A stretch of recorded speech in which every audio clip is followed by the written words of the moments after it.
The second violation of Hardy-Weinberg equilibrium is genetic drift. So genetic drift essentially is just the random chance that any one gene deviates from what we would have predicted.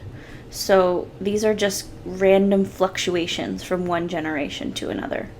So in the example at the bottom, we've got a relatively small population of only 10 flowers. The first generation, 5 plants reproduce, and then in the second generation, 2 plants reproduce. And it's just random that the 2 that reproduce are these red ones. And so because it's just 2 out of 10, it could have easily have been the pink or the white. And so we end up in 2 generations having a fixed red allele. So fixation of one means loss of the other, right? So the CR is now fixed and the CW is lost because it's no longer here. So fixation just means that P, right, that percentage is going to equal 1 or 100%.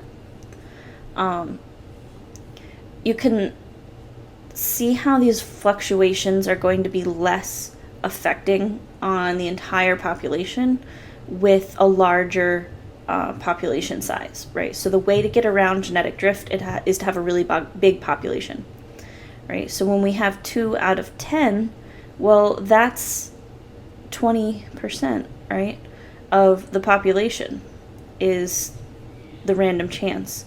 When it's 2 out of 100, right, if our population was 100, that's only 2%. Even better if it was 2 out of 10,000, right, that would be more like that would be 0.002% of the population, right? So this is probably not going to fix the red allele. This is probably not going to fix that red allele. But 20%, yeah, that might do it. This is a genetic drift simulator. You've got the link in the PDF file. So what we can do is we can set the starting allele frequency. I'm going to set it at 0.5. That just means that each allele is there equally. And then let's start with a really small population of 10. And we'll hit evolve. And you can see that there's a big fluctuation in every generation. And it only took 10 generations until that P allele became fixed and the Q allele would have been completely lost. So let's change this now to a much larger population. We'll go up to 10,000. And you can see the relative fluctuation right from this middle line. Every generation is much smaller. We could sit there and watch this for a very long time before or if that gene ever becomes fixed. So feel free to play around with this on your own time.